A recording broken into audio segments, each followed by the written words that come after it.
Hello beautiful soul! Welcome back to my channel. This is my channel. I'm from Japan, Kabayan Scorpio. This reading is for you, March 2 to 8.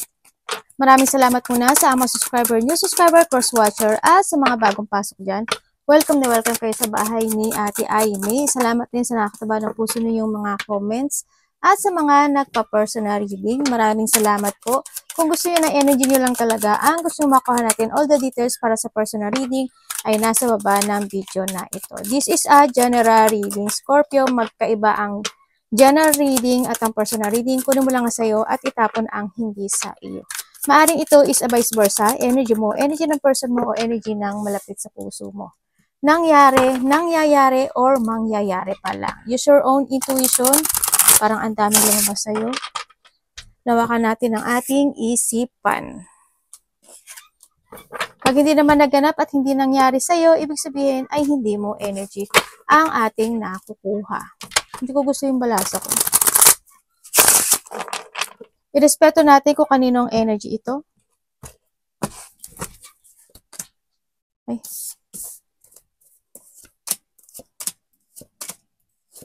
Okay. Natin yung baka nakakita ka ng mga repeating number. Uy, congrats oh! May 888 ka, tamo oh. May 888 ka and may 9 ka.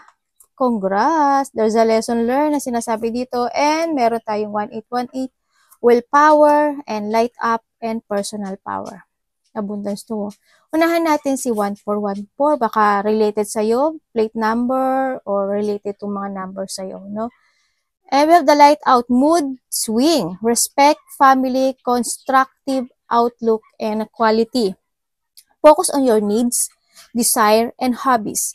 Everything is more accessible with a light attitude. Sabi you will be blessed with new opportunities, a new friend, or an additional to your family. Good vibes will speed up the process. Okay, iba sa inyo, maaaring magkakaroon ng mga bagong either may mga bagong buntis, bagong mga anak, or bagong mga plus for your family, ganyan. Halimbawa, bagong member ng pamilya. Halimbawa, yung kapatid mo nagkaroon ng boyfriend o member of the family na yun, di ba? O kaya naman, mga alagang pet, ganyan. And then also, yung iba sa inyo, yan, may mga bagong kaibigan, may mga bagong opportunity na darating sa inyo. Yan. So, ano man yan, no? Sa nakita ko ito. Maganda yung mo. Mga opportunity happen. And abundance to, oh. Material and spiritual abundance. Wealth, congrats. Resources, force, balance. Pero you need to balance, Confidence, material gain. Epic romance. All that is good and pleasant in your life will multiply. Wow! Congrats! Tumaya kayo. Maaring iba sa inyo is baka tumama kayo. Iba sa inyo kapag meron kayong mga business, o kaya may mga may mga gagawin kayo na isang situation is magsasucess ito kasi we have the 888. Angels are sending the number to reassure you of the prosperity and well-being ahead. Meron na. Your surrounding will treat you with admiration and respect. Use it for a greater good. Congrats maganda ang iyong takbo ngayon. Baka nakakita ka na, baka ito na yung mga, mga, ba to? Mga swerte mong number. 3, 27, 3, 24, 27, 33. Tapos ito yan, yung sa mga 8. Congrats ko ano man ito, Isa nakita ko sa'yo dito, Scorpio. Spread nga natin itong ito. Okay, and then, yun nga, magkakaroon talaga as in, no? There's a growth, there's happening of the achievement, may mga luck. Luck is in your side. Luck is in your side. Congratulations. Yan. As in, no? May mga mag-change ang iba sa inyo. There's a changes of a destiny. Ako nakikita dito, may mga mag-a-unlock, maaring idea, maaring how to achieve a goal, o ano mang gusto mo ma-achieve, ganyan. May mga abundance, may mga iba is, there's a positivity happen into your life, no? And then also, sa nakita ko rin dito, ay merong mga katutulungan, may tutulungan ka or may taong tutulong sa'yo. May pagtulong ako nakikita. And then also, ang nakita ko rin is mayroong isang bagay o sitwasyon sa buhay mo na yung higit, may darating na isang bagay na higit pa sa inaasahan mo darating. Siguro yung mga hindi unexpected situation, ganyan, biglang darating siya. Ganyan. So, nakita ko to. Magkakaroon ng mga shipment or magkakaroon ng mga pagbabago into your life. Nandito rin yung distance. Ako nakikita, ikaw or someone into your life is magkakaroon ng mga distansya. So, nakita ko, there's a distance na talaga. No? There's a journey change sa buhay mo at may mga movement. Ako nakikita. Iba sa inyo, maaring may travel kayo. Maaring, iba is mga maglalayag kayo sa barko, bangka, tubig, o kaya naman, meron kayo mga lalakarin. Yan. May sinasabi dito na, namatay yung iPad ko. May sinasabi dito na vehicles, no? Hindi ko alam kung ano yung vehicle sa'yo. So, nakita ko dito, baka magpapagawa ka, makaka-receive ka ng vehicles, o may mga pag-uusapan kayo ng vehicles, o ano man yan, something vehicles, or baka yun yung journey na tatahakin mo vehicles. Something vehicles happen. Ako nakikita, may sinasabing ganun. You will receive some information, news message, ako nakikita dito, may mga documents, ako nakikita, no, na aasikasuhin mo siguro, o baka yun yung trabaho mo, may mga isusulat, o mga dapat isulat, or just a speech, ako nakikita sa iba. May communication nga na parating. Ako nakikita na ito is gagaling sa malapit sa'yo. Yan, baka ito yung tutulong sa'yo, o kaya vice versa, o kaya ikaw may tinutulungan ka na isang tao. So, nakita ko dito. Someone want to give a love. There's a romance or may mga tao na makikita nila yung potential mo, yung mga baka hangaan ka, ganyan. O kaya, they giving you a love, support, or ikaw ito, magbibigay sa kanya, sa kanila, ganyan. Merong iba dito is, maaaring may tao ka na crush or tao na may magkaka-crush sa'yo. Paghanga. Yan na nakikita ko dito. May mga answer na nasa sayo na mismo, no? A-actionan mo na lang siguro to. Nasa sayo mga kamay, kasi nasa sayo si key. Ibig sabihin, the fulfillment, the answer, at yung destiny mo is nasa sayo mga kamay. It's time to act na lang din siguro dito sayo. No? May mga sitwasyon daw ka na nagagawin. Parang you have an idea, ako nakikita, na uumpisahan mo. No? Or you're manifesting something. Parang may uumpisahan ka or you're manifesting something into your life na gusto mo siyang i-pursue eh. Kaso, parang may mga bagay ka na kasi you have an idea. You have an idea. Pero yung idea na yon is you want to rush.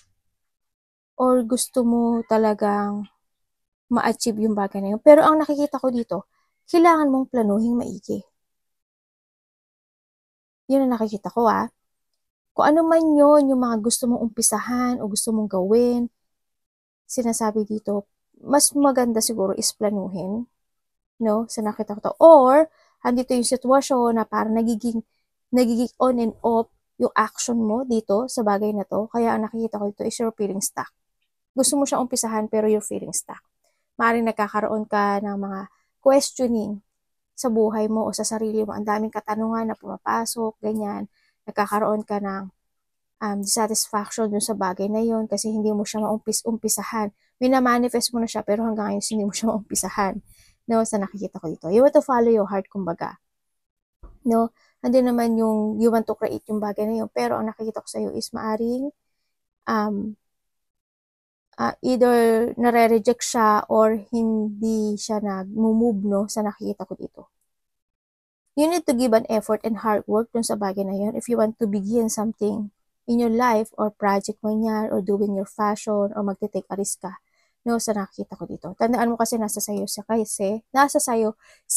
key ang nakikita ko ito. Kaya ang kinakailangan sa'yo is you need to take it action dun sa bagay na yun. You need to focus. Wag kang, ang nakikita ko kasi dito parang may mga bagay o sitwasyon ka na magiging, iiksi yung pasensya mo, para magiging impatient ka dun sa bagay na yun. Pero, wag mong ano yun, madaliin. Kasi baka magka-problema ka, diba? Mm. Nasa sayo yun. Pero, basta yung kung ano yung mga magiging result, is nasa sayo yun. So, nakita ko dito.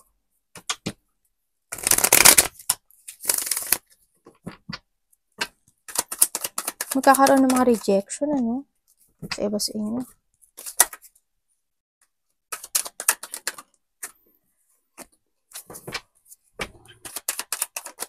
Uy.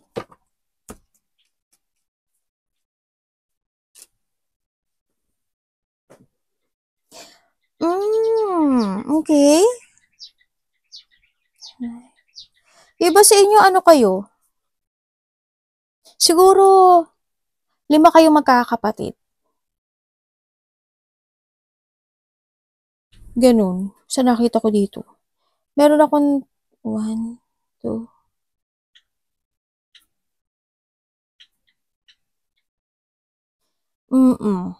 Maaring 4 na lalaki, 1 babae, o kaya vice versa, o kaya 3 lalaki, 2 babae, parang ganun. Or vice versa tayo ha, vice versa. Yun, may 5 magkakapatid, ako nakita. Sa iba sa inyo, maaring 4 lang kayo. Baka pang-4 ka, o kaya pang-5 ka, o kaya pang-3. Baka puro ko iba dito, puro 3 lalaki. Sa nakita ko dito. Yun lang ang nakita ko ang nakikita ko rin sa'yo, diba, nag-interrupt pa ako no? Sa'yo dito, is you want to follow your heart, parang may bagay ka o sitwasyon ka sa buhay mo na gusto mong ma-develop ito, pero naguguluhan ka. You want to stable do sa bagay na yun. Kaso, iniisip mo o ini-illusion mo yung sitwasyon na yun kung tama ba yung tatahakin mo path. So, nakikita ko dito. Pero, ang nakikita ko sa'yo, maaring may tao ka natutulungan or may tao na tutulong sa'yo sa pinagdadaanan mo ngayon, ha? Yun ang nakikita ko. Magkakaroon ng, I hope walang nag-aaway-away kasi there's a conflict. Ako na nakikita dito, no?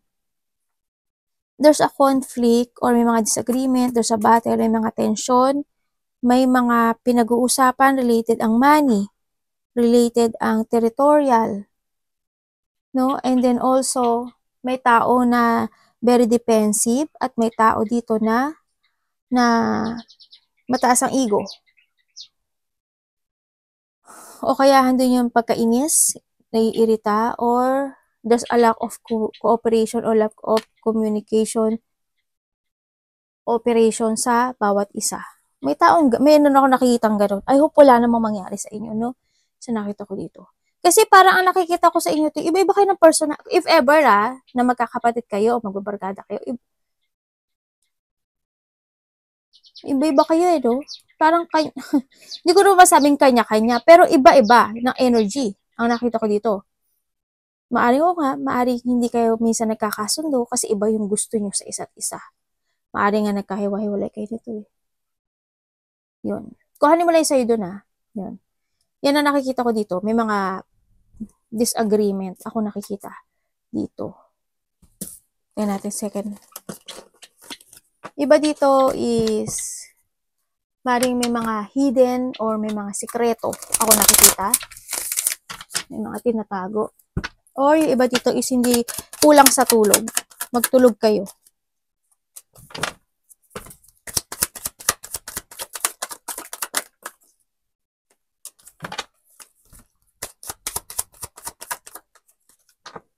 Ay, teka lang. Kuhanin ko to. Pwede explain nyo po sa akin to. Bakit po?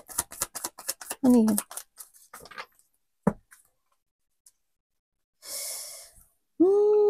Okay. You are manifesting something to achieve and to accomplish o ma-fulfill sa buhay mo. Sa nakita ko to, pero hindi siya totally nagsasucess. No? May mga manifestation and desire ka na hindi na-accomplish o hindi mo pa ngayon nare-receive. sa nakikita ko dito. May mga unfinished business ako na nakikita dito, no? And then also, sabi kasi dito, kailangan mo lang daw maging patient sa bagay na yun o sa sitwasyon na yun. Sa nakikita ko dito. Pero, kailangan mo rin ng mag-action para magkaroon ka ng positive outcome dito. Kumbaga, it's up to you to make it happen.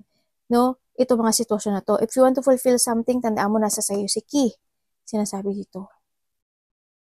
Yun. May nakikita rin ako dito na isang mother figure ako nakikita or someone sa part mo, kung sino man ito, hindi man siya mother figure or sino man ito nakikita ko na meron siyang health issue. Maaaring hindi siya good yung health niya. No? Maaaring may problema yan sa kanyang health. Siguro, if there's is a problem dahil ito sa bandang ano ba to? Voice. Hindi ko alam kung minamalat siya o may sakit siya doon or mayroon siyang sipon o handun yung baka nilalamig siya. Basta may sakit itong tao na to. Parang may sakit. May taong may sakit. Ako nakikita. Ganon. And then, ang nakikita ko rin ay merong tao dito. Hindi ko naman masabi na nasa distance na kayo. Maaring kasama mo siya o nakakausap mo siya o nakakasama mo siya. Tao na ginajudge ka. Tao or sa paligid mo na siya. Tao na ginajudge ka. Tao na ginagawan ka niya ng maling kwento. Tao na masungit. Tao na sinungaling. Tao na mapaning lang. Tao na mandaraya. O, diba, sinabi ko na lahat, diba? Tao na hindi siya very supportive. At hindi siya makikinig sa'yo. Kumbaga, hindi siya nakikinig. Ano to? Masakit to magsalita. As in. Ganyan. Sana hindi naman ikaw to. I hope hindi ka. Sa tingin ko, hindi ikaw ito. Ganyan. May pagka cold-hearted person. Ganyan. Kasi hindi siya supportive eh. Ganyan. May tao na very manipulative. Ganyan. Kilala mo to. Sure na kilala mo siya. Tingnan natin ang yung next.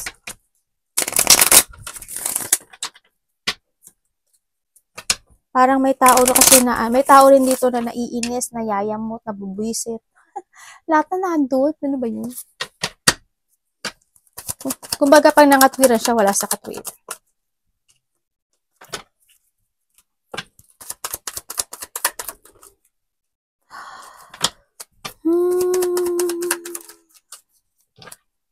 Anong nangyari? May something. May something. Magkakaroon ng delay, Sa ibang aspeto ng buhay mo, there's a delay.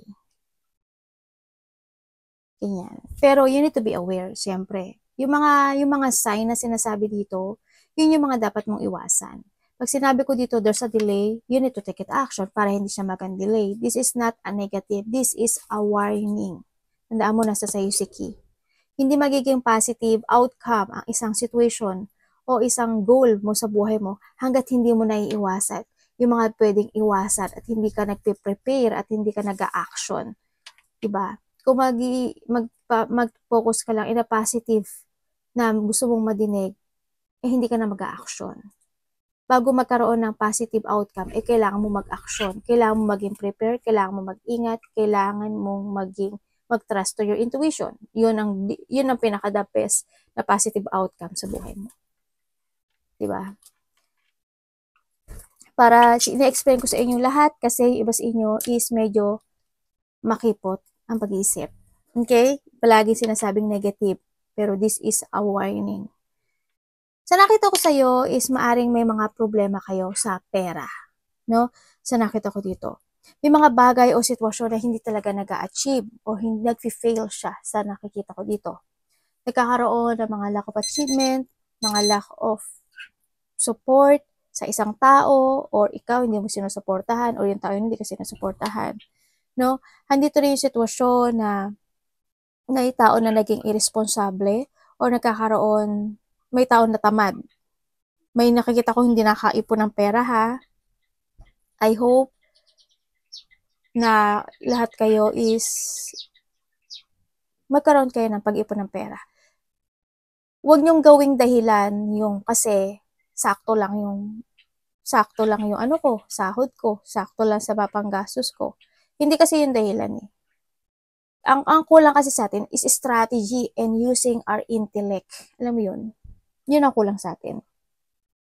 Kaya kasi pag gusto, pag ayaw, may dahilan. Pag gusto, tama ba ako? Maraming paraan. Pwedeng gawin. Yan. Pag ayaw, madaming dahilan. Basta yun na yun. Hindi ko na maalala eh. Basta yung ganun, no? Ang sinasabi dito is, may tao na disloyal o hindi totoo. May tao dito na nangliling lang, palagi ko nakikita yun, o may pangliling lang. May tao dito na maaring sinusuporta mo pero nililing lang ka lang niya. Ganyan. May tao dito na I hope wala, kasi it's more, there's a bad luck or may bad news ako na nakikita sa'yo. Ibig sabihin, may mga situation sa buhay mo na nangyari na noon is muling mangyayari ang muli ngayon. Magkakaroon ng delay to achieve something into your life or yung mga goal, or magkakaroon sa iba sa iyo ng kaguluhan o mga pagbabago. May mga disruption or may mga, parang may blockage sa'yo. Sa nakita ko din sa'yo. Parang may blockage. May mga loss of control happen into your life, at yung iba dito is maaring nilalabanan nyo yung mga pagbabago na nagaganap o nangyayari sa buhay mo.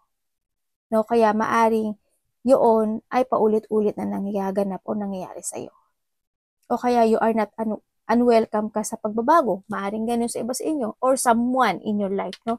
Sa nakita ko to. Kaya paulit-ulit na nagaganap sa buhay mo yon. Yan. Maaring may mga paulit-ulit, ganyan. Magkakaroon mga rejection, ganyan. Ang sinasabi sa inyo. No? O kaya naman, sinasabi rin kasi dito ni Universe, sabi rin ng Universe dito na si Scorpio is palagi ko yung ino-offeran ng mga new opportunity. Sabi niya ganun. Either sa love life, sa opportunity ng businessman niya, kaperahan, or anything, no, na maaring pinapakita niya sa iyo, it comes to your intuition, o kaya sa panaginip mo, kung ano man yan, kung sa mga sign, binibigyan kanya ng sign, pero hindi mo yon na re-receive, or hindi mo nakikita, or you rejected it, no? Maybe you are not willing to let go lang sa mga interest mo ngayon, kaya nare-reject mo siya. Diba? O hindi mo lang siya napapansin. O kaya naman, pinag-ano mo siya, babalikan kita. Tatapusin ko lang to pero babalikan kita. May kailangan lang ako gawin. Mga ganon. No, yun ang sinasabi niya. Kaya ang nangyayari sa'yo is, nauulit muli yung nakaraan. May mga bagay doon na ganon. Siguro hindi naman kayo lahat, pero general reading tayo, no? Yun. Yun ang kailangan mong maging prepare. You need to ending something, or you end to end something, or kailangan mo mag-action. Kasi yung iba siya is you pick your direction dito, no? Sa nakita ko dito. Kaya ang nangyayari sa'yo is nagiging zigzag. Ganyan. Parang ang nakikita ko sa'yo is bahala na. Ganun. Yung iba dito bahala na. Ganun. May mga underachievement or mga unhealthy lifestyle happen sa iba sa inyo, or may tao sa buhay mo na ganun ang kanyang personality.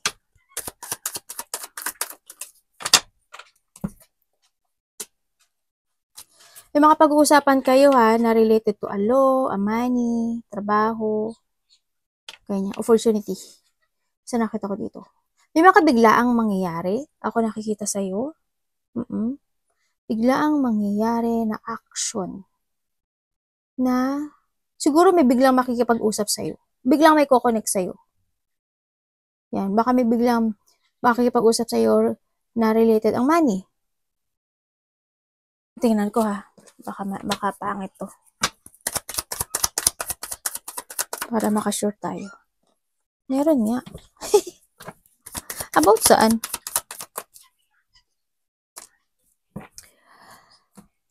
Okay. Meron ako nakikita dito na mayroon daw kakausap sa'yo. Ako nakikita na ikaw ang kakausap o siya yung kakausap sa'yo. There's a communication happen sa buhay mo. A mother figure. Lalaki man siya o babae. Ganyan kasi iba-iba kayo ng energy. Yan, may makipag-usap sa'yo. Iba dito, a lawyer. Or may related ang lawyer sa buhay mo. Sa nakita, iba dito is a mother figure. Or babae siya man o lalaki. Yun. Kasi iba-iba kayo ng energy. Na maaring ito is related to pagtulong. Yan. Maaring tutulungan ka niya or ikaw ang kukonek sa kanya para tulungan mo siya. Sa nakita ko dito. Baka bibigyan mo siya ng pera or bibigyan kanya ng pera. Or pag-uusapan nyo is related to a business or money.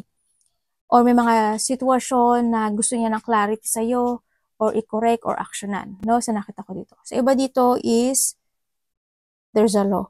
And nakikita ko rin dito is meron kang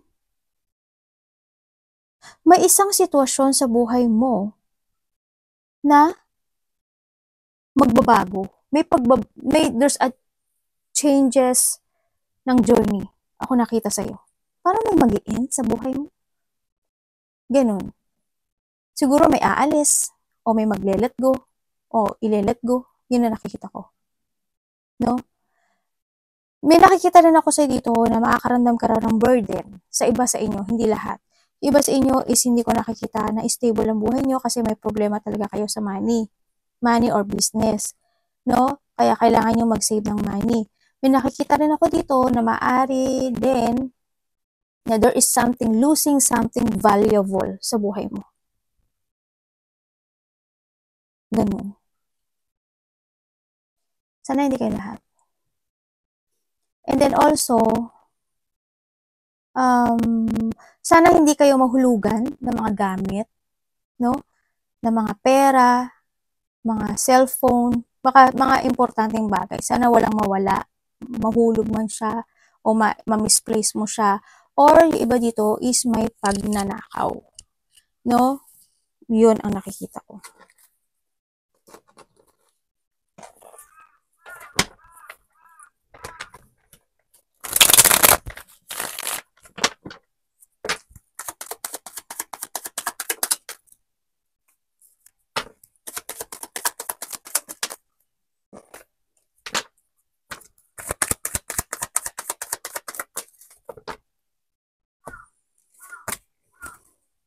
Ay, Magalaleo. Ano yan? May taong babalik. May problema ka, no? May problema ka, no? May mga sitwasyon daw na malilito ka. May mga sitwasyon na may doubt o mag-aalala ka. May mga negativity at may kawalan ng katiyakan na decision making ito sa iba. And also, sa nakikita ko, may taong babalik. May biglang kukonek sa'yo. Tao na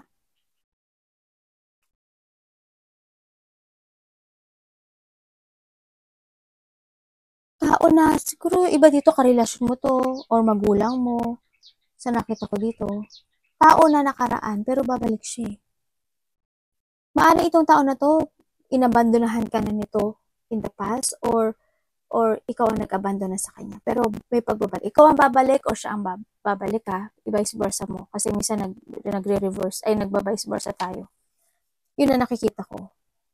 Maaaring itong tao na to is inabandonahan ka niya, tapos, or binackstab ka niya in the past. Basta may mga ganun ako nakita. Maaaring babalik siya to connect sa'yo. Sa nakita ko dito. Yun. Baka bigla itong kumonek sa'yo. Biglang makapag-text, ganyan. Or, sa iba sa inyo, ay meron daw na tao na maaring tutulungan mo o tutulungan ka. Ganyan. dahil may mga sitwasyon siya na nakikita sa'yo na nahihirapan ka. Or, sa iba ay maaring may kukonek sa'yo dahil baka manghiram siya ng pera. Yun nakita ko.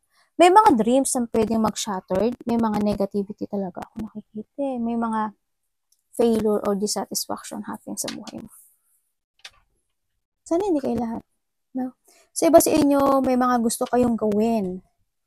O you want to begin na isang project, or you want to take it action, o andun yung situation na you have an idea na magti-take a risk ka, gusto mong umpisahan yun, pero ang nakikita ko sa'yo is na-unfulfilled yung bagay na yun.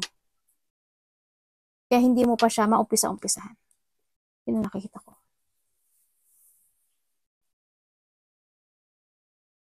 Siguro you need to give an effort and hard work dito sa bagay na to. So nakita ko dito, you need to chase your dream.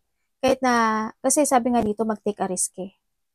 Mag-take ka lang ng take a risk. Kasi, the more na experience na magaganap sa'yo is, na, the more na, magsasucess ka. Diba? Kasi marami kang mali-learning. Diba? Kailangan sa'yo talaga is, willpower and lesson learned. And you need to take it action para magkaroon ng lucky sa buhay mo. Diba? Para magkaroon ng good karma into your life at dumating talaga si good luck. Kasi there's a good time happen into your life na kailangan mo talagang fokusan kung you are willing to change talaga, no? Kasi magkakaroon naman ng light up sa'yo, pero ito na yung personal power mo no? Dito sa bagay na to. Kasi tandaan mo na sa'yo si key. Lahat ng mangyayari sa buhay mo is nasa sa'yo ang solution na to. Pero nakita ako na something abandon or may tao na inabandonahan ka o binabandonahan mo, at may tao rin ako nakikita na nananakatang likod or may tao na nawala in the past o namatay, mga ganyan. Sana wala namang biglaang mangyaring something na ganun. No? I hope there's walang ganun. Yan. May mga dreams na nagsha-shattered, sa nakikita ko dito. Yan. Take it action lang, no? Arigatou namaste, God bless.